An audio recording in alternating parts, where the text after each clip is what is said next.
Selamat siang adik-adik semuanya. Bagaimana kabar kalian hari ini? Kakak harap kalian itu baik-baik saja ya di rumah dan tetap sehat selalu. Ya. Di sini hari ini kita akan membahas materi tentang ketimpangan sosial yang ada di kelas 12 semester 1. Ya. Terkait materi tersebut, ada 4 tujuan pembelajaran yang perlu kita capai. Yang pertama di sini menjelaskan pengertian dari ketimpangan sosial yang ada di masyarakat. Dan yang kedua di sini menjelaskan tentang faktor-faktor penyebab terjadinya ketimpangan sosial yang ada di masyarakat. Dan yang ketiga menganalisis dampak positif maupun negatif beserta contohnya yang ada di masyarakat. Dan yang terakhir tentunya kita akan menganalisis tentang bagaimana cara mengatasi ketimpangan sosial yang terjadi di masyarakat sekitar. Tapi sebelum itu, kalian harus ingat, kondisi kita sekarang ini yang lagi pandemi atau COVID-19 yang mengharuskan kita belajar dari rumah, ya. Tapi terkait hal itu, di sini kakak akan memotivasi kalian sedikit, ya. Meskipun kita belajar dari rumah, hal tersebut tidak harus menurunkan semangat kalian dalam hal belajar, ya. Karena menurut kakak di sini, belajar itu bisa kita lakukan di mana saja. Yang penting niat kita untuk belajar menjadi yang lebih baik, ya. Seperti yang kakak katakan tadi, kita itu bisa belajar dari mana saja, baik itu dari rumah, dari lingkungan keluarga, lingkungan teman sebaya maupun lingkungan masyarakat, ya. Karena hal tersebut mengajarkan kita bagaimana kita itu menjadi makhluk sosial yang memerlukan orang lain dalam kehidupan kita. Kita tidak harus melakukan semua hal itu sendiri, ya.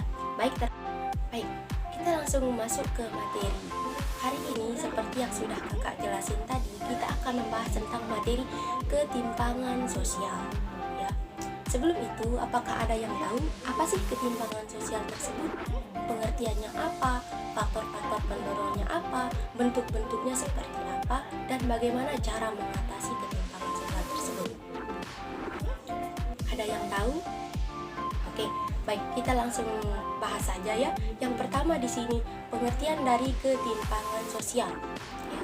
Ketimpangan sosial menurut KBBI atau Kamus Besar Bahasa Indonesia diartikan sebagai adanya ketidakadilan, perbedaan, kesenjangan, bahkan jurang pemisah yang terjadi di masyarakat.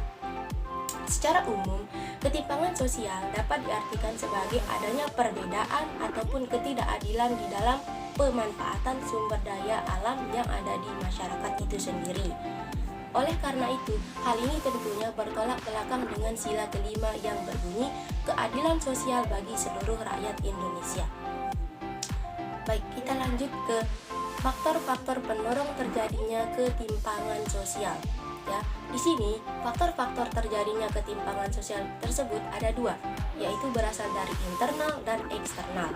Ya, faktor pendorong yang berasal dari internalnya itu yaitu berasal dari manusia itu sendiri, yang berkaitan tentang pola pikirnya dan kualitas dirinya. Ya, dan yang selanjutnya adalah faktor eksternal dari ketimpangan sosial, yaitu berasal dari luar seperti lingkungan hidupnya, letak geografisnya, sosial ekonominya, sistem pendidikan atau tingkat pendidikan yang diperoleh oleh orang tersebut, ya. Baik, kita lanjut ke bentuk-bentuk dari ketimpangan sosial. Bentuk-bentuk ketimpangan sosial di sini ada 3. Yang pertama yaitu ketimpangan sosial berdasarkan pendidikan, ya. Jika kita lihat sistem pendidikan yang ada di masyarakat desa maupun kota sudah tentu berbeda. Karena dalam hal fasilitasnya saja bisa kita bedakan atau bisa pemberian perbedaan perlakuan. Misalnya masyarakat di desa, mereka itu hanya bisa melakukan sistem pembelajaran dengan secara biasa-biasa saja, yaitu menggunakan buku paket dan sumber pembelajaran yang seadanya. Beda dengan sistem pembelajaran yang ada di kota, mereka itu sudah bisa mengakses yang namanya internet, ya, dan bisa menggunakan sistem teknologi yang begitu tinggi seperti menggunakan komputer, handphone, iPad, dan teknologi-teknologi yang lain. Yang kedua, bentuknya yaitu ketimpangan sosial berdasarkan kesehatan. Ya. Jika kita lihat, orang yang berada di desa menggunakan pengobatan yang sistemnya tradisional, beda dengan orang yang di kota. Mereka itu bisa menuju ke rumah sakit yang sistem atau fasilitasnya sudah memadai ya. Yang ketiga adalah ketimpangan sosial berdasarkan sosial ekonomi. Hal ini terjadi di dalam kelompok masyarakat yang kaya dan miskin. Oke, ya, kita lanjut.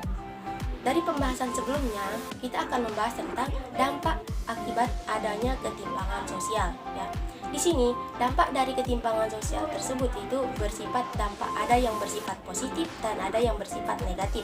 Yang pertama dulu ya, yang bersifat positif. Tentunya dengan adanya ketimpangan sosial di sini mengajarkan masyarakat untuk lebih bersyukur dengan adanya sistem yang sudah diberikan sebelumnya ya. Selanjutnya yaitu dampak positif dari ketimpangan sosial tersebut di sini mengajarkan manusia itu bagaimana kehidupan yang sesungguhnya. Oke, untuk dampak yang negatifnya sudah tentu banyak sekali. Di sini seperti yang kita ketahui, dampak negatif itu sangatlah tidak baik ya. Dengan adanya ketimpangan sosial di sini seperti yang kita lihat yang sekarang dapat menimbulkan yang namanya kriminalitas, pencurian, penodongan, monopoli, dan juga kejahatan-kejahatan yang lainnya.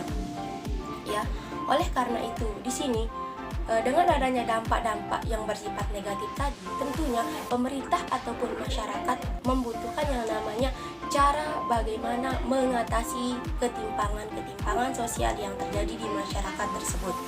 Ya, di sini ada beberapa cara yang perlu diterapkan oleh masyarakat ataupun pemerintah guna menanggulangi atau mencegah terjadinya ketimpangan sosial yang ada di masyarakat. Ya, yang pertama di sini berasal dari masyarakatnya. Tentunya mereka harus merubah kualitas dirinya baik dari segi pendidikan, kesehatan, dan juga kesejahteraan masyarakatnya. Ya, yang kedua di sini mereka itu harus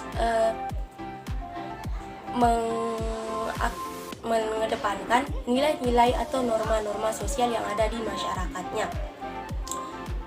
Selanjutnya, mereka itu harus melakukan yang namanya mobilitas sosial. Karena di sini seperti yang kita lihat di masyarakat desa maupun kota sudah banyak melakukan yang namanya transmigrasi, ya. Dan yang selanjutnya berdasarkan dari masyarakat, mereka itu harus menghasilkan atau membuat peluang kerja yang begitu besar. Karena kita mengingat jumlah penduduk kadang tidak sebanding dengan jumlah lahan pekerjaan yang ada di masyarakatnya tersebut. Ya. Di sini terkait dengan upaya mengatasinya yang tadi berasal dari masyarakat, tentunya pemerintah juga harus ikut terjun atau ikut turun tangan dalam mengatasi ketimpangan sosial yang terjadi di masyarakatnya tadi. Ya, salah satu atau beberapa cara yang harus diterapkan oleh pemerintah di sini yang pertama adalah pemerintah harus memberikan namanya yang bantuan sosial guna memenuhi kebutuhan atau mensejahterakan tingkat perekonomian dari masyarakatnya. Dan yang terakhir adalah memberikan sistem asupan gizi ataupun memberikan sistem asupan gizi yang bagus guna meningkatkan kesehatan ataupun keselamatan masyarakatnya yang baik. Terima kasih atas waktu dan kesempatan yang sudah diberikan, dan kakak ucapkan terima kasih juga kepada adik-adik yang telah memperhatikan pembelajaran pada hari ini. Ya, sebelum kita mengakhiri kegiatan pembelajaran pada hari ini, kakak akan menyimpulkan materi yang sudah kita bahas tadi. Yang pertama terkait pengertian dari ketimpangan sosial, di mana ketimpangan sosial tersebut adalah adanya suatu perbedaan atau ketidaksamaan perlakuan atau pemanfaatan terhadap sumber daya alam yang ada di masyarakat. Dan yang kedua, faktor pendukung terjadinya ketimpangan sosial di masyarakat itu ada dua, ada yang berasal dari internal ataupun eksternal.